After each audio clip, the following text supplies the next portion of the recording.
नमस्कार, मैं प्रभात रंजन मिश्रा। स्वागत है आपका ओ न्यूज़ हिंदी के इस कार्यक्रम में। आज की विशेष चर्चा हमारे साथ हम बिहार पे कर रहे हैं। बिहार में बागेश्वर बाबा धीरेन्द्र शास्त्री का 5 दिवसीय दौरा था और उस दौरे के ऊपर काफ़ी राजनीति हुई, जहां भारतीय जनता पार्टी के नेता बाबा को रिसीव करने के लिए पहुंचे, उनका खूब स्वागत किया। वहीं जेडीयू आरजेडी बाबा पर काफ़ी हमलावर रही। आरजेडी के नेताओं ने तो बाबा को कुछ अपशब्द भी कहे। इस विषय पर आज की चर्चा है। मेरे साथ मेरे खास मेहमान रविकांत जी जेडीयू से हैं, अमित कुमार आरजेडी से, गोविंद झा जी इंडियन यूथ कांग्रेस यानी कि कांग्रेस पार्टी से, साथ ही साथ हमारे साथ राजनीतिक विश्लेषक के रूप में दीपेंद्र जी जुड़े हैं, और एक और मेहमान विक्रम गोस्वामी जी, जो कि हिंदू सनातन एक कमेटी है उसके मेंबर हैं, वो जुड़ेंगे। तो पहला सवाल जो है हमारा अमित जी आपसे ही होगा। भारतीय जनता पार्टी जहां एक तरफ बाबा का स्वागत कर रही है, वहीं दूसरी तरफ आपकी पार्टी ने विरोध की जो लाइन है उसको चुना, क्या वजह है इसके पीछे? हमारे पार्टी ने, मैं कह रहा हूं कि हमारी पार्टी ने किसी भी धर्म या सनातन का विरोध नहीं किया। उन्होंने पाखंड धीरेन्द्र शास्त्री जी का विरोध किया है, क्योंकि ये प्रोग्राम थी धीरेन्द्र शास्त्री जी का। ये जो आयोजित कार्यक्रम था ये पार्टी बेस्ड था, इसलिए हम लोगों ने कभी धर्म या सनातन का कभी विरोध नहीं किया। यानी कि आप कहना चाह रहे हैं कि भारतीय जनता पार्टी ने उनका एक कार्यक्रम जो है वो आयोजित किया, आपका ये मानना है? एकदम। ये तो कैसे मतलब ये तो इसका कोई तथ्य, कोई प्रमाण आपके पास उपलब्ध है अमित जी? क्योंकि बागेश्वर बाबा से तो कमलनाथ जी भी मिलने पहुंचे थे, जो कि कांग्रेस पार्टी के थे। जिस जगह पे जैसे एयरपोर्ट पे जब धीरेन्द्र शास्त्री जी का आगमन हुआ, तो वहां कहाँ कोई मठाधीश थे? तरेत पाली आयोजन हुई कार्यक्रम धीरेन्द्र शास्त्री जी का, मठाधीश क्यों नहीं आए उनको रिसीव कर?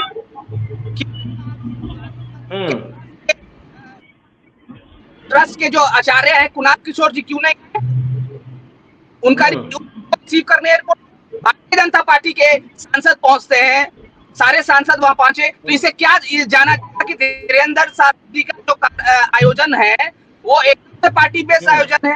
अगर ये एक मतलब धर्म के नाम पे आयोजन होता, कोई मठाधीश उनको आते रिसीव करने, लेकिन कहाँ कोई रिसीव करने आए मठाधीश? बताइए अमित जी, इस देश में संपूर्ण रामायण, अखंड रामायण, श्रीमद् भगवद गीता के कई पाठ होते हैं, कई आयोजन होते हैं। मठाधीशों का हर जगह होना आवश्यक नहीं।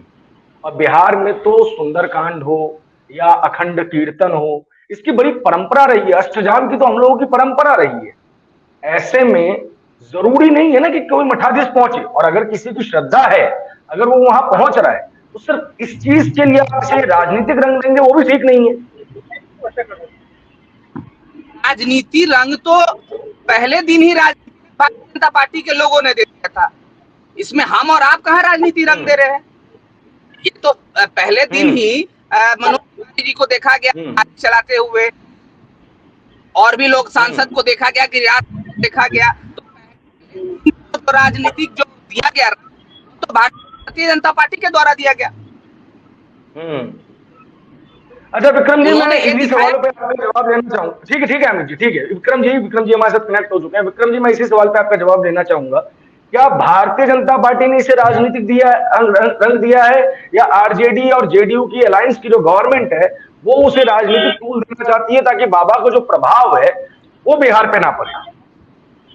देखिए, जिस तरीके से आरजेडी के बयान थे, उस बयान को अगर आप सुन लेंगे तो आपको समझ में आएगा इसको राजनीतिक रंग देने का काम कौन कर रहा है। ये आरजेडी के लोग और नीतीश गवर्नमेंट के लोग इस प्रकार के बयान देते हैं जिससे कि वो सत्ता में आने के लिए इस प्रकार की उलझुल हरकतें करना, छोटे विचार की मानसिकता रखकर, अलग अलग प्रकार के विचार रखकर ऐसे बयानबाजी करते हैं जिससे कि इसको राजनीतिक टूल दिया जा सके।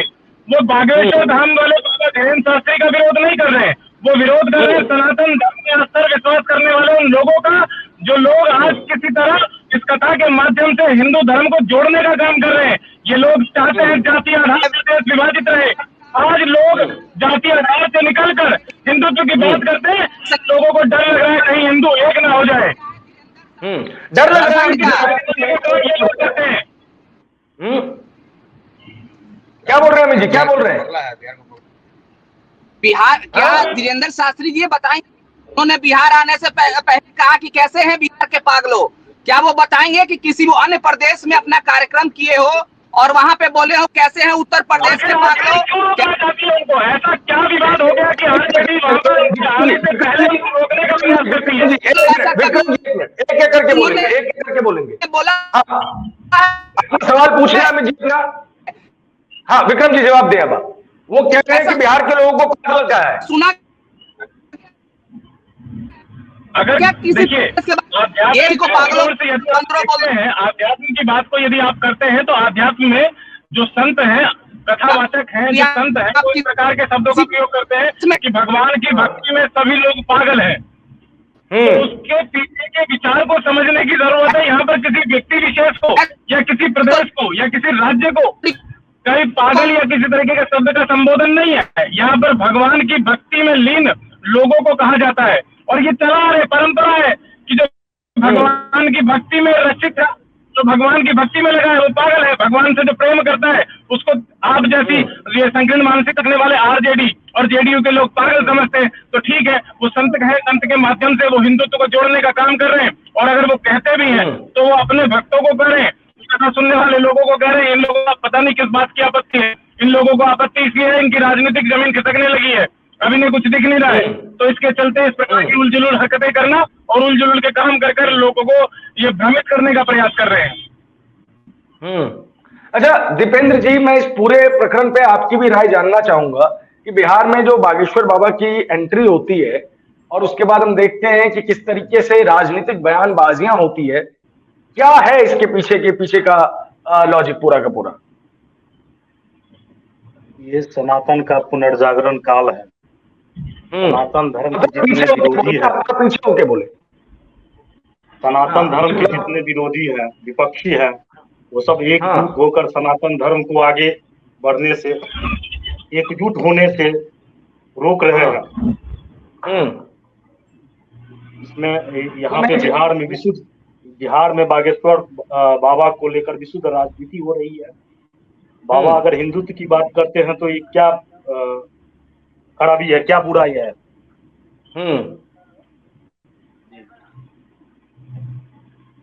जी मैं अगला प्रश्न आपसे लेना चाहूंगा कि किस तरीके से इसको पूरा राजनीतिक रंग दिया गया। भारतीय जनता पार्टी के नेता वहां पहुंचे और भारतीय जनता पार्टी के नेताओं ने बाकी सारी बातें भी की, लेकिन जिस तरीके से आज बागेश्वर बाबा के पोस्टर पे कालिख पोती गई है, क्या संदेश देने की कोशिश की गई है वहां से? देखिए, जिस तरीके से आपने कहा कि इसको राजनीतिक चश्मे से देखा जा रहा है, कुछ लोग अपनी राजनीतिक महत्वाकांक्षाओं को पूरा करने के लिए इस प्रकार के कृत्य कर रहे हैं। आखिर ये लोग बताएं कि किस लिए बागेश्वर धाम के बाबा जो आचार्य पीठाधीश्वर बागेश्वर के हैं धीरेन्द्र शास्त्री, उनका विरोध किस लिए किया जा रहा है? ऐसा कौन सा विवाद है जिसके चलते बागेश्वर धाम के बाबा का विरोध किया जा रहा है? ये लोग जब बता नहीं पाते तो इस प्रकार के कृत्य करते हैं। राजनीतिक जमीन की तलाश के लिए वो इस प्रकार के कृत्य करते हैं और इसको भारतीय जनता पार्टी के साथ जोड़कर रख देते हैं।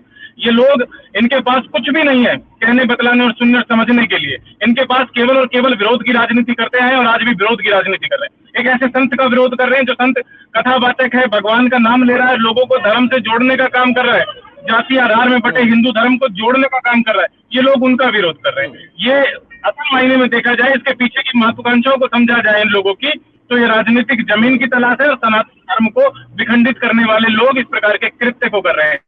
और जो कि अब देश का, प्रदेश का, राज्य का हर एक हिंदू जागृत हो चुका है। इस प्रकार के कृत्य को करने नहीं दिया जाएगा और बर्दाश्त नहीं किया जाएगा। ऐसी मानसिकता रखने वाले लोगों का पुरजोर विरोध होगा। इनको कहीं भी इनको अब जगह नहीं मिलेगी। ये विधानसभा, लोकसभा, ये साल बदसाल चलते रहेंगे। हर 5 साल में चुनाव, लोकसभा और विधानसभा के आते हैं। हमेशा चुनाव कहीं ना कहीं किसी न किसी क्षेत्र में लगा रहता है। तो आज जरूरत केवल इतनी सी है कि इन लोगों को, प्रत्येक व्यक्ति को मुंह तोड़ जवाब देना चाहिए कि बागेश्वर धाम से आए धीरेन्द्र शास्त्री आज बिहार में है, वो दिल्ली भी आएंगे, वो उत्तर प्रदेश भी जाएंगे। इस देश में जहां भी वो धर्म का प्रचार प्रसार कर सकते हैं वो करेंगे। और हम जैसे लोग जो भगवान की भक्ति में पागल हैं, जो लोग सनातन धर्म में विश्वास रखते हैं, लोग उनका स्वागत करेंगे। और ऐसे का स्वागत हर एक हिंदू को करना चाहिए जो राम को मानता है, कृष्ण को मानता है। अमित जी, बड़ा प्रश्न है कि आप लोगों के ऊपर आरोप लग रहे हैं आपकी आवाज नहीं आ रही है अमित जी। आप लोगों पर यह बड़ा आरोप लग रहा है कि आप जो है एक बार फिर से धर्म की राजनीति वहां पर करना चाहते हैं, हिंदू को एकजुट नहीं होना देना चाहते, इसलिए आपकी पार्टी जो है जाति आधारित गणना के ऊपर इतना ज्यादा जोर देती है ताकि हिंदुओं को विभाजित किया जा सके और आप अपनी राजनीतिक रोटियां सेक सके। सर साधु मैं तो पूछिए आप होंगे कि जी अमित जी। पहला साधु है जो कि 5 स्टेप करना चाहते हैं। देखिए पहले भी बड़े साधु संत आए थे, आज ये पार्टी लोग के नेताओं को उनके साथ देखा गया, आसाराम बापू, राम रहीम, राधे माँ, ऐसे लोगों को क्या कहेंगे वो तो आप बागेश्वर क्या वो संत नहीं थे? आज वो सलाखों के पीछे है, क्यों? मतलब आप कानूनी कार्रवाई चल रही है इस विषय की। अगर आप इस विषय पर चर्चा करेंगे तो चर्चा को मोड़ने का काम कर रहे हैं। आप बागेश्वर धाम के बाबा धीरेन्द्र शास्त्री पर चर्चा होनी चाहिए। आप केवल और केवल उन संतों का नाम लेते हैं, संतों को बदनाम करने का काम करते हैं। आपकी मानसिकता प्रदर्शित होती है इस प्रकार के चीजों से। आप केवल संतों का बदनाम करने का काम कर रहे हैं। उसको हिंदू राष्ट्र बनाने की जरूरत नहीं है। हिंदू का जहाँ बहुसंख्यक हो हिंदू जी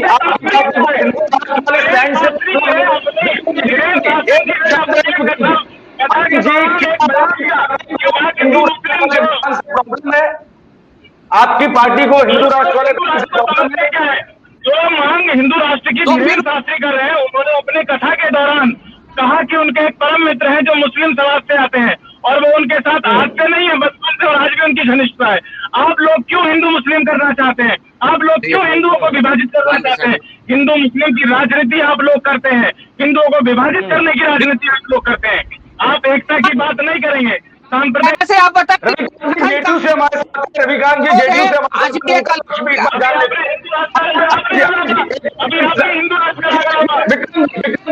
विक्रम जी, अमित जी, बहस जो है शोर के बीच में नहीं हो सकती।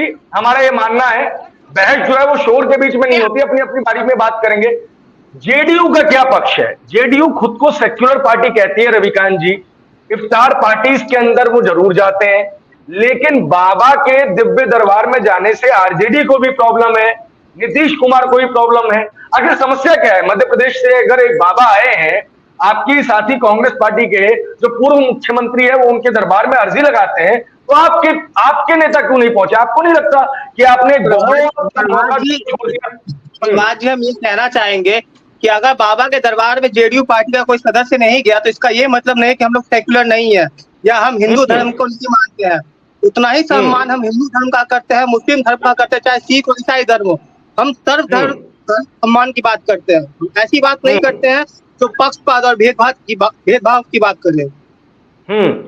मैं गोविंद जी आपसे ये प्रश्न लेना चाहूंगा। आपके तो मध्य प्रदेश के जो पूर्व मुख्यमंत्री रहे हैं वो तो बाबा के स्वयं भक्त रहे हैं, और जिन दो लोगों के साथ जेडीयू और आरजेडी के साथ मिलकर आप बिहार में सरकार में है, कांग्रेस बिहार में सरकार में है, कांग्रेस का धीरेन्द्र शास्त्री जी के आगमन पर क्या स्टैंड है? क्योंकि कांग्रेस कहीं पिक्चर में नजर ही नहीं आ रही। जी, सबसे पहले तो यहाँ जितने लोग हैं सबको मेरा प्रणाम है। गोविंद झा, मैं विधानसभा अध्यक्ष Benipatti, Indian youth Congress party का जो यहाँ पे स्टैंड रहा है वो एकदम, कांग्रेस पार्टी किसी भी धर्म का विरोध नहीं करता है, ना ही किसी धर्म के जो शास्त्री हैं उनका विरोध करता है। खास करके हम लोग अगर व्यक्तिगत रूप से अपना बात करें तो हम लोग पंडित धीरेन्द्र शास्त्री के सपोर्ट में, समर्थन में ही थे। यहाँ तक कि उनका आना हम लोगों को अच्छा लगा कि बिहार में आके वो धर्म का प्रचार कर रहे हैं, इसमें कहीं कोई दिक्कत नहीं है। जो लोग धर्म को मानते हैं, जेडीयू को समस्या है। क्या बोले आप? आपके साथियों को समस्या है, आरजेडी जेडीयू को समस्या है। क्या कांग्रेस उस फैसले में नहीं है बिहार में कि इन दोनों को चुप करवा सके? कांग्रेस, अगर हम लोग सही से बात करें तो कांग्रेस उस जगह पे है जहां पे कि इसको चुप करवाया जा सकता है, लेकिन कांग्रेस के अंदरूनी कुछ अपना कारण है जिस वजहों से हम लोग नहीं कह रहे हैं अभी इन सब चीजों पे। बहुत जल्द कांग्रेस अपना एक क्लियर स्टैंड के साथ में बिहार में आने वाला है, और कांग्रेस को कहीं कोई ये समस्या नहीं है कि बाबा जी आ रहे हैं। बाबा जी अगर आ रहे हैं तो अच्छी बात है, अगर कोई मौलाना भी बिहार में आते हैं तो हम लोग उनका भी समर्थन करेंगे, हम लोग उनके भी प्रोग्राम में वहां पहुंचेंगे, और कोई पंडित अगर आ रहे हैं तो उनके भी प्रोग्राम में पहुंचेंगे। कांग्रेस का क्लियर स्टैंड शुरू से रहा और अब तक है। विक्रम गोस्वामी जी, क्या लगता है कि कांग्रेस का ये स्टैंड दिखावटी है या चुनावी फायदे के लिए? क्योंकि आरजेडी जेडीयू को मौन रखने की शक्ति तो इनके पास नहीं है। देखिए, अभी विनोद झा जी ने बहुत अच्छी बात करी कि आपसी समरसता के लिए गोविंद झा ने बहुत अच्छी बात की। आपसी समरसता के लिए ये चीज जरूरी भी है कि आप किसी का विरोध ना करें। सबको अधिकार है इस देश के अंदर अपने मुख को रखने का, और यदि कोई कथावाचक है और कथा करना चाहता है, श्री राम का नाम लेना चाहता है, कृष्ण का नाम लेना चाहता है, तो उसको पूरा अधिकार होना चाहिए। देश स्वतंत्र है, इस देश में किसी को भी किसी के विषय में बोलना नहीं चाहिए। मगर अपनी राजनीतिक जमीन की तलाश में आरजेडी और जेडीयू जैसी पार्टियां जिस प्रकार का विरोध कर रही है, मुझे तो बड़ा अटपटा सा लग रहा है कि कांग्रेस के इतने अच्छे और सुलझे हुए व्यक्ति का ये वक्तव्य सुनकर मुझे अच्छा लगता है कि इस प्रकार की सोच रखने वाले लोग भी आज कांग्रेस की जमीनी राजनीति में खड़े हुए हैं कहीं। ये शायद मुझे लगता है कि नेता विरोध कर सकते हैं, मगर ये सच्चाई भी है कि आज देश का जो जन्मदिवस है, देश का जो व्यक्ति है, अगर बात व्यक्ति विशेष की करें, पार्टी को थोड़ा सा दरकिनार कर दें, साइड कर दें, तो आप देखेंगे देश का प्रत्येक नागरिक चाहता है कि आपसी सौहार्द बने, आपसी एकता बने। ऐसे युवा साथी जब इस प्रकार की बात करेंगे तो शायद ये बात बहुत ऊपर तक जाएगी। जेडीयू के रविकांत जी ने बहुत अच्छी बात कही कि हम सबका सम्मान करते हैं, सबका स्वागत करते हैं, करना भी चाहिए, मगर ये लोग अपने नेताओं को नहीं बता पाएंगे। इनके नेता इनकी बात को नहीं सुनना चाहते। आरजेडी से अमित कुमार जी जिस प्रकार की बात कर रहे हैं, वो कभी किसी तरफ डिबेट को ले जाने का प्रयास कर रहे हैं। आज हम जिस विषय पर चर्चा कर रहे हैं उस विषय पे हमें बात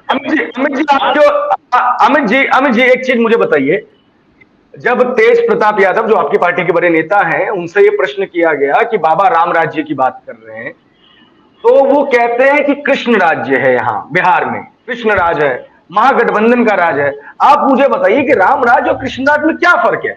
अब क्या राम और कृष्ण को भी बांटने का प्रयास किया जाएगा आपकी पार्टी द्वारा? तो ये तो भारतीय जनता पार्टी से पूछे ना कि क्या राम और कृष्ण अलग है। पूछे ना, नेता का बयान जवाब कोई और देगा। बड़ी विडंबना है आपके साथ साहब, प्रश्न भी आपका जवाब। इस पे कोई विरोध नहीं जताया है भाजपा ने, इस पे कोई कृष्णराज पे भी भाजपा का स्टैंड क्लियर है कि उनको कृष्णराज से भी आपत्ति नहीं है। लेकिन सवाल यह कि आपको क्या राम राज्य से आपत्ति है? उन्होंने कहा है कि राम जो है 14 गुण संपूर्ण थे और कृष्ण जो है 16 गुण संपूर्ण थे। उन्होंने ये बात बोला है, उन्होंने विरोध नहीं किया। लेकिन उसके आगे क्या बोला? हाँ, उसके आगे क्या बोला? आप राम से समस्या है और कृष्ण राज से नहीं। वाली बात है कि ये तो राम को और कृष्ण को विभाजित करना चाहते हैं, राम भक्तों को और कृष्ण भक्तों को आपस में लड़ाना चाहते हैं। यही इस राजनीतिक दल की महत्वाकांक्षा रही है। कभी जाति के आधार पर, कभी महापुरुष के आधार पर, कभी धर्म के आधार पर ये लोग विभाजित रहेंगे, लोगों के आपसी का काम करेंगे, ये एकता की बात नहीं करेंगे। मैं रविकांत जी के पास आऊंगा। रवि जी, आप लोगों की जिम्मेदारी है कि बिहार में सुरक्षा व्यवस्था मुस्तैद रहे। बागेश्वर बाबा के पोस्टर्स पे हमने देखा है कि कालिख पोती गई है, काला लगाया गया है। इसकी संपूर्ण जिम्मेदारी अगर किसी की है तो वो जेडीयू की और आरजेडी की है। सुरक्षा देना आपका हर व्यक्ति को जरूरी है। क्यों हो रही है इस तरीके की घटना बिहार में? आपके सवाल में ही जवाब है। आपने क्या कहा कि बागेश्वर बाबा को सुरक्षा देना सरकार की जिम्मेदारी है। अब आप कह रहे हैं कि पोस्टर की भी सुरक्षा दें। अब जदयू से आप क्या कह रहे हैं कि पोस्टर की भी सुरक्षा करवाई जाए? अब यदि कोई स्वतंत्र लोकतंत्र देश है, यहाँ पे विरोध भी करना अधिकार है लोगों का। यदि किसी को कुछ गलत लग रहा है वो स्वतंत्र है अपना विरोध प्रदर्शन करने के लिए। यदि आप ये कहते हैं कि नहीं पोस्टर पर उनके कालिख पोती जा रही है तो जेडीयू इसमें क्या करे, तो इसमें जेडीयू का कोई रोल नहीं रहा। क्या पता है प्रोपेगेंडा फैलाने के लिए बीजेपी के लोग कालिख पोत के उसके बाद जेडीयू को बदनाम करे। अरे सर, सरकार इतना अच्छा काम करे उसके बावजूद आप लोग क्या उसको बदनाम करने की कोशिश कर रहे हैं बीजेपी वाले, ये तो सही नहीं है। नहीं, ये तो वही बात होगी ना, मतलब सिंपल सी बात है। मैं आपसे पूछना चाहता हूँ, ये तो जिम्मेदारी से पीछा छुड़ाने वाली बात है। अभी हमने देखा कि अतीक अहमद की हत्या के बाद बिहार में अतीक अहमद जिंदाबाद के नारे लगे, तब आपकी पार्टी ये स्टैंड लेती है कि बीजेपी वालों ने करवा लिया होगा। अभी आप कह रहे हैं कि बागेश्वर बाबा के पोस्टर्स के ऊपर जो कालिख पोती गई या फाड़े गए वो भी बीजेपी वालों ने करवा दिया गया होगा। क्यों नहीं आपके पास है, पुलिस है आपके पास, ऐसे लफंगों को जेल में क्यों नहीं डाल रहे हैं आप लोग? पुलिस जनता को सुरक्षा देगी या फिर पोस्टर को सुरक्षा देगी, आप ये बताइए। यदि कोई जाके देखिए मेरी बात ये आपकी सरकार में सरकार के काम होते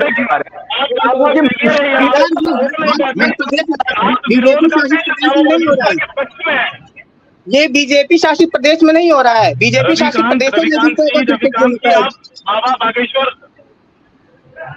आपके विरोध में पक्ष में आपकी बात की समझ में नहीं आ रहा, आपकी बात समझ में नहीं आ रहा। आप जब समझना चाहेंगे बाबा का विरोध करना, बाबा का विरोध करना आपके बड़े नेताओं के बयान क्या थे? आपके बड़े नेताओं के बयान बाबा का विरोध करना अलग चीज है, रवि जी आपके समर्थन क्रिस्प करते हैं। रवि जी, विक्रम जी ये पूछना चाह रहे हैं कि आप बाबा के समर्थन में या विरोध में? सर हम बाबा के विरोध में, लेकिन हिंदुत्व का विरोध नहीं कर रहे हैं, यहाँ पे ये समझने वाली बात है। और हिंदू राष्ट्र के समर्थन में है, मतलब आप हिंदू राष्ट्र जो है सेकुलर देश है हमारा, हम उसमें खुश है। हम नहीं चाहते कि देश को विभाजित किया जाए।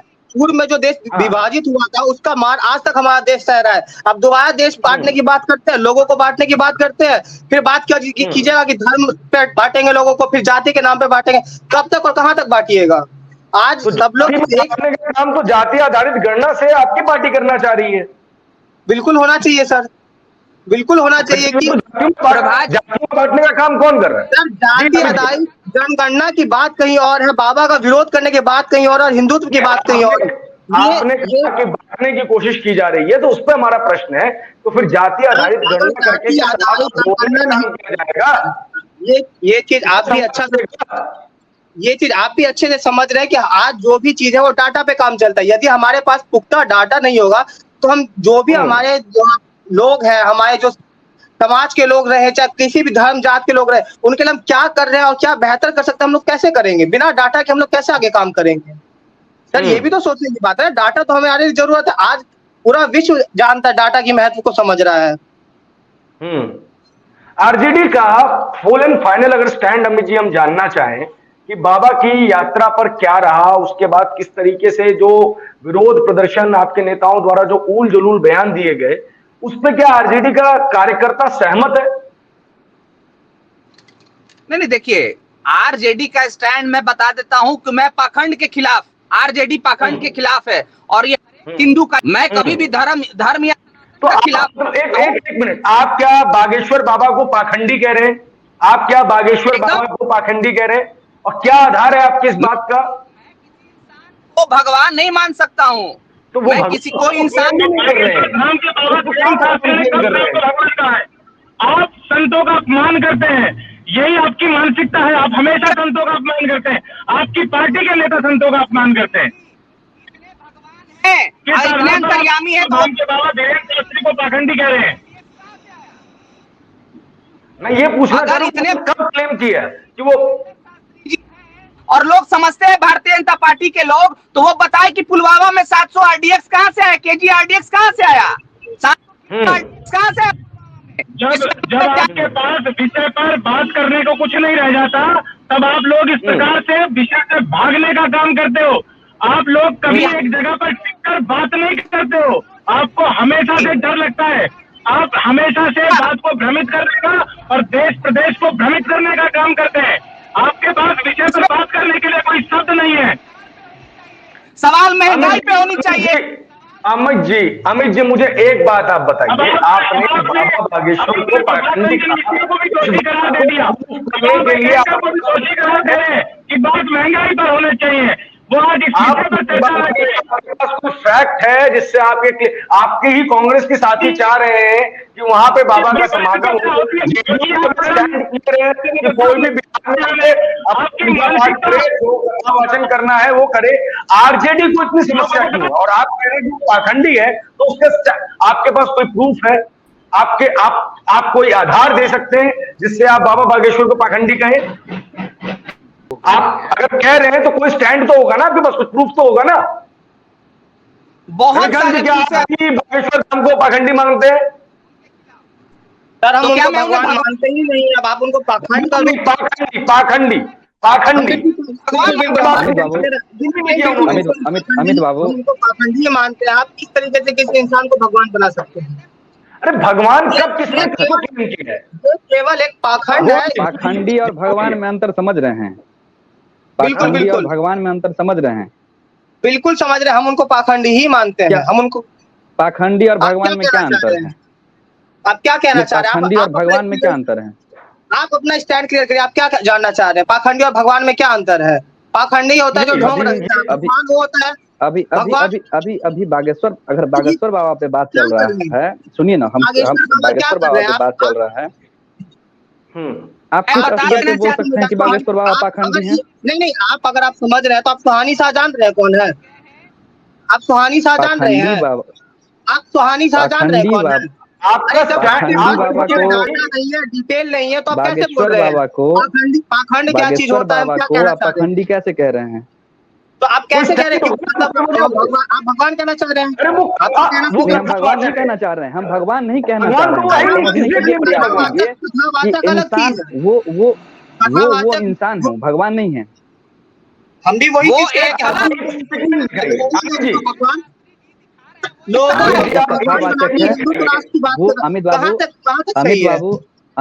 अमित बाबू अगर कोई आ रहा है बिहार में, आके बात कर रहा है धर्म पे, राम राज्य पे बात कर रहा है या कृष्ण राज्य पे बात कर रहा है या किसी भी धर्म के विषय पे बात कर रहा है, वो भले ही मौलाना आ रहा है और इस्लाम पे बात कर रहा है, तो हम उस इस्लामी को पाखंडी बोलेंगे? कभी हम उसको भी पाखंडी नहीं बोलेंगे। किसी के कोई पाखंडी नहीं है। भारत एक धर्मनिरपेक्ष राज्य है और यहाँ पे आके किसी भी व्यक्ति को अपने धर्म के प्रचार करने का पूर्ण आजादी है और यहाँ पे कोई भी कर सकता है। नहीं तो पूर्ण आजादी है, फिर बंटवारा का भी बात करके जाएगा। वो आएगा तो हिंदू राष्ट्र जी सुनिए आप मुझे एक बार बताइए, हम लोग इसका अगर विरोध करेंगे, हिंदू राज्य हम लोग बागेश्वर बाबा का विरोध करेंगे,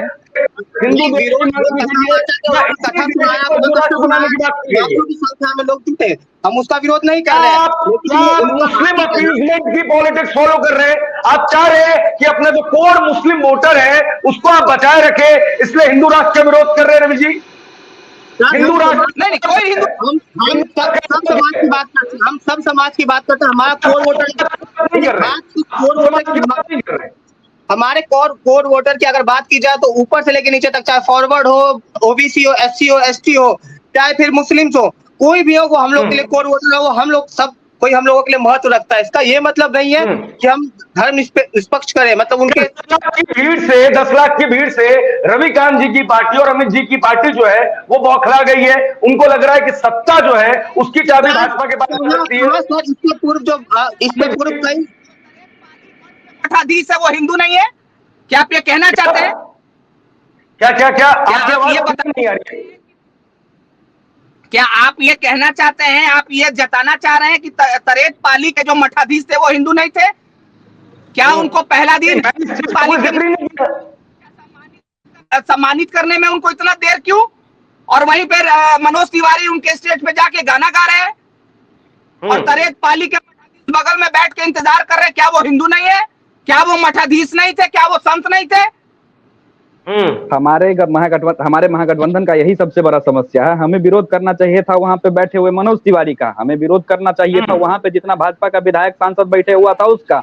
हमको ही नहीं विरोध करना चाहिए था कि बागेश्वर बाबा वहां पे क्यों पहुंचे हैं, हमें क्यों नहीं बुलाया गया, हमें इस बात पे चर्चा करना चाहिए था। मेजॉरिटी लोग हैं, हिंदू कम्युनिटी है, उसको महागठबंधन ने गलत मैसेज दिया बागेश्वर बाबा का विरोध करके। गोविंद जी बिल्कुल गलत संदेश गया है। एक चीज हम बता रहे हैं, महागठबंधन के द्वारा जो अभी संदेश आया है लोगों के बीच में, महागठबंधन के जो समर्थक थे, जमीन पे काम करने वाले लोगों को ये पता है कि महागठबंधन के जो समर्थक थे वो बहुत सारे लोग हमसे अभी भी मिलते हैं और आके कह जाते हैं कि तेज प्रताप यादव ने जो काम किया है उस काम से महागठबंधन के वोट बैंक पे असर पड़ा है। भले ही किसी को ये चीज अभी मेरा कहना खराब लग जाए, लेकिन निश्चित रूप से हमारे वोट बैंक पे प्रभाव पड़ा है इस चीज का। हिंदू समाज के जो लोग हम लोगों को वोट देना चाह रहे थे, कहीं ना कहीं मुस्लिम का तुष्टीकरण करने के लिए हम लोगों ने अपना वो नुकसान पहुंचवा लिया है खुद से। हम लोगों को अगर यहाँ विरोध करना था तो मनोज तिवारी उस मंच पे क्यों है, मनोज तिवारी गाड़ी लेके क्यों गए हैं, क्यों नहीं हमारे किसी सांसद को बुलाया गया है, क्यों नहीं हमारे किसी विधायक को बुलाया गया है। हमें इस बात पे विरोध करना चाहिए था, हमें इस बात पे बिल्कुल विरोध नहीं करना चाहिए था कि हम बाबा आ रहे हैं तो हम बाबा का विरोध करेंगे, भाई कोई मौलाना आएगा हम उसका भी समर्थन करेंगे। लेकिन एक बात मुझे बताइए, कांग्रेस पार्टी के पास कुछ तो नेता बचे हुए हैं ना बिहार में, वो भी दिव्य दरबार में नहीं पहुंचे। कांग्रेस के बहुत कम नेताओं को आमंत्रित किया गया था, इसलिए बहुत कम नेता वहां पे पहुंचे हैं, बहुत कम, लेकिन पहुंचे कहीं ना कहीं चूक रहा है। कांग्रेस कुछ लोग पहुंचे हैं, लेकिन कांग्रेस बिल्कुल पहुंची है। अगर कार्यकर्ता पहुंचा है या नेता पहुंचा है, जरूर पहुंचा है, लेकिन कमी कहीं ना कहीं जो प्रोग्राम ऑर्गेनाइज किया हुआ कमेटी था उसमें ये कमी रहा है कि कांग्रेस के लोगों का वहां पे जिस हिसाब से भागीदारी या हिस्सेदारी होना चाहिए था, उतना भागीदारी और हिस्सेदारी उनको नहीं दिया गया। कहीं ना कहीं राजनीतिक स्टंट यहाँ पे जरूर रहा है कि बीजेपी के लोगों को वहां पे ज्यादा मोल भाव दिया गया है, और दूसरे पार्टी की, खास करके हम कांग्रेस की बात करें तो कांग्रेस को कहीं ना कहीं नजरअंदाज किया गया है बीजेपी को फायदा दिलवाने के लिए। लेकिन तेजस्वी यादव जो आपके साथी हैं, उनको जब बुलाया भी गया तो वो कह रहे हैं कि हम वहां जाते हैं जहां पे समाज की थोड़ी बेहतरी हो। तो मैं आपसे पूछना चाहता हूं, उद्धव ठाकरे से मिलके, अरविंद केजरीवाल से मिलके बिहार की बेहतरी के लिए क्या कार्य किया है अमित कुमार जी, तेजस्वी यादव ने? क्या बोल रहे हैं, फिर से पूछिएगा। मैं कह रहा हूं कि तेजस्वी यादव से जब प्रश्न पूछा गया कि आप दिव्य दरबार में क्यों नहीं गए, तो बोला इनविटेशन हमको हर जगह से आता है, हम हर जगह नहीं जा सकते, हम वहां जाते हैं जहां बिहार के अच्छे भविष्य के लिए हम कार्य कर सके। बहुत अच्छा स्टेटमेंट था एक उप मुख्यमंत्री द्वारा। लेकिन प्रश्न यह उठता है कि फिर इफ्तार पार्टीज के अंदर जो लगातार 1 महीने तक तेजस्वी यादव जाते रहे, उसके बाद आजकल जहां जहां नीतीश कुमार जा रहे हैं उनके साथ में वो विपक्षी एकता बनाने के लिए दिल्ली, मुंबई, कलकत्ता पहुंच रहे हैं, तो वहां से बिहार का क्या भला हो रहा है? नहीं, तो अब पूजा पाठ भी अब भारतीय जनता पार्टी के लोगों से पूछ के करना पड़ेगा क्या? अब पूजा, क्या तेजस्वी जी को आपने नहीं देखा है? आपने तेजस्वी जी को नहीं देखा है शिवलिंग पे दूध अमित जी पूजा पाठ करते हुए क्या तेजस्वी जी? पूजा पाठ के लिए आपको भाजपा कभी मना नहीं करेगी। तो फिर आप बोल रहे हैं कि तेजस्वी जी ने ऐसा बयान दिया है, क्या उनको विरोध है? मैं पहले ही कह रहा हूँ कि कोई विरोध नहीं, को पाखंड से सबको विरोध होना चाहिए, आपको भी होना चाहिए, मुझे भी होना चाहिए। इससे पूर्व में बहुत सारे भगवान के रूप में आएंगे। अमित जी, फिर वही सवाल दोबारा घूम के आएगा कि आप किस आधार पर धीरेंद्र शास्त्री जी को पाखंडी कह रहे हैं? क्योंकि जब ये मामला कोर्ट में भी गया तो कोर्ट में भी जो है वो बाबा जो है बाबा को क्लीन चिट दी गई। क्या आपको डर है कि जिस रेट से बिहार के अंदर कन्वर्जन हो रहा है, जिस रेट से बिहार के अंदर क्रिश्चियन मिशनरीज काम कर रही है, धीरेंद्र शास्त्री जो है वो उसको रुकवा देंगे और उससे आपके हिडन एजेंडा पे कोई फर्क पड़ेगा? ऐसा आरोप आपके ऊपर लग रहे हैं। नहीं, धीरेंद्र शास्त्री जी कुछ रुकवाने थोड़े ही आ रहे हैं। धीरेंद्र शास्त्री जी का अगर इतना ही आप लोगों पे यकीन है तो उनको प्रधानमंत्री घोषित करवा दीजिए नहीं जनता पार्टी को बोल के कि उन्हें प्रधानमंत्री कैंडिडेट घोषित कर दिया जाए। अगर नहीं देंगे तो फिर नरेंद्र मोदी जी का क्या, बोलिए वो इस्तीफा दे और इनको प्रधानमंत्री कैंडिडेट घोषणा बीजेपी की तरफ से। बेहतर काम करने के लिए योग्य है, हो सकता है कि इनके धीरेंद्र शास्त्री जी अच्छा काम करें नरेंद्र मोदी जी से। अगर आप लोग को लग रहा है तो उन्हें प्रधानमंत्री घोषणा। रविकांत जी ठीक है, हमारे पास समय जो है थोड़ा कम बचा हुआ है, मैं रविकांत जी से सवाल लूंगा। रविकांत जी, इतनी झुंझलाहट क्यों? कितनी झुंझलाहट क्यों? किस बात की झुंझलाहट? एक बाबा के आने से इतना कोहराम क्यों मच गया है? सर अगर कोहराम मचा कहाँ है सर? लोग मचा रहे हैं, आप हल्ला करके बीजेपी के लोग हल्ला कर रहे हैं, कोहराम कहीं नहीं मचा है। हम लोग एकदम शांत हैं, हम लोग पे कोई ऐसा उथल पुथल वाली कोई बात नहीं।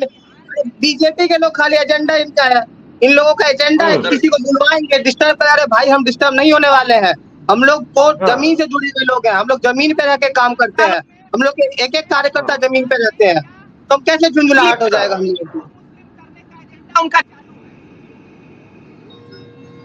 गोविंद जी, मैं अंतिम स्टेटमेंट आपसे लेना चाहूंगा। क्या आपको नहीं लगता कि बाबा बागेश्वर जी का स्वागत करके जो एक मैसेज महागठबंधन दे सकता था, जिस तरीके का प्रयोग आपने कर्नाटका में किया, वो आपका मौका छूट गया?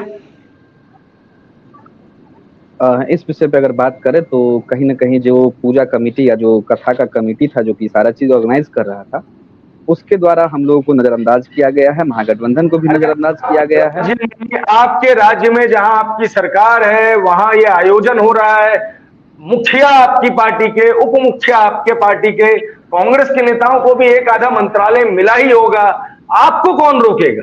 जब आप किसी को आगे से रोक सकते हैं तो ये तो बहाने हो गए। हर एक चीज का एक पहलू होता है।